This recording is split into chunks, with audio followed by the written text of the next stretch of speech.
I'd be interested in hearing your views as I've watched the debate in Australia over recent years, particularly in the context of Me Too, in the context of inappropriate behaviour in the public space in Australia and the uproar, including legal, over some things that happened in the Australian Parliament amongst staffers and the public furore that's followed.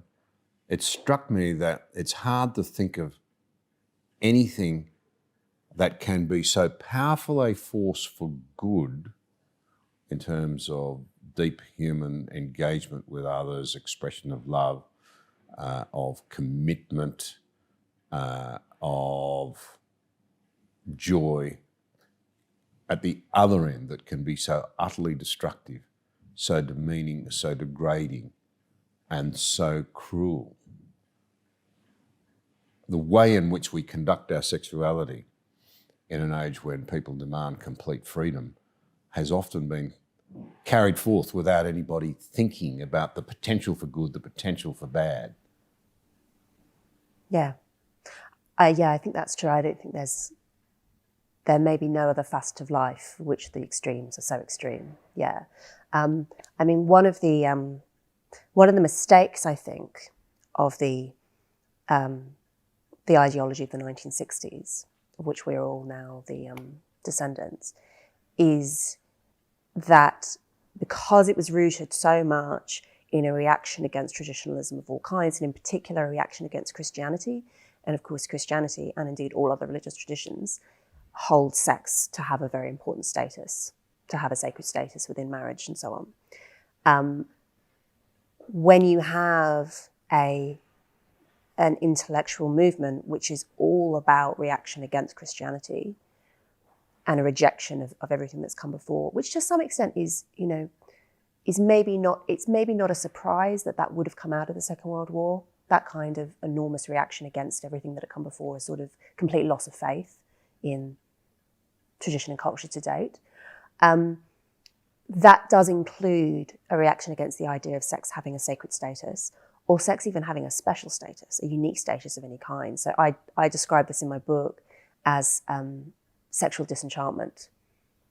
So feeding off of Max Weber's idea of disenchantment as a process of as a component of the Enlightenment, where previously people felt that the natural world had a kind of special, sacred, almost conscious status, and that's all stripped away as part of the scientific revolution, and people come to believe that it's inert and just subject to rational forces and so on.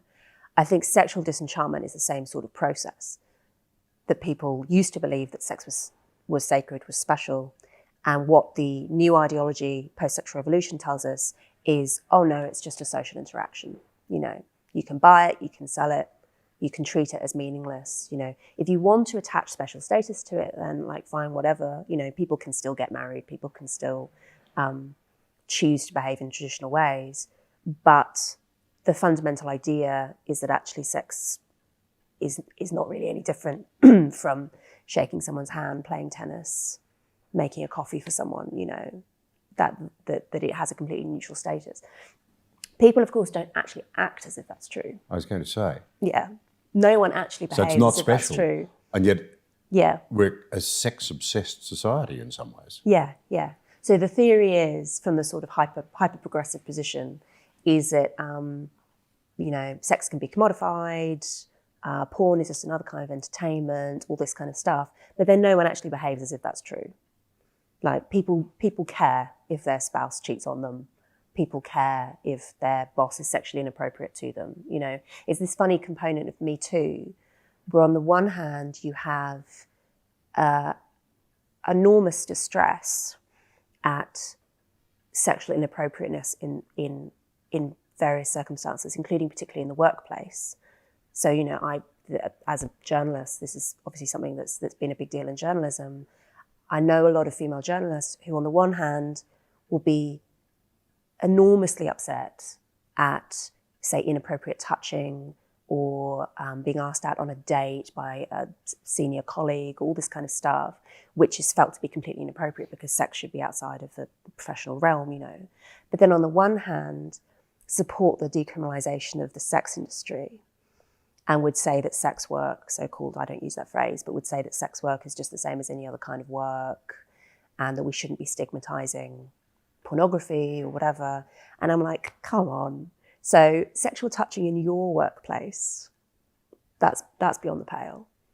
But actually having a whole industry which is entirely based on sex, which is, you know, where the buying and selling of sex is the point of the industry, you know, I think what on earth does sexual harassment look like in a brothel?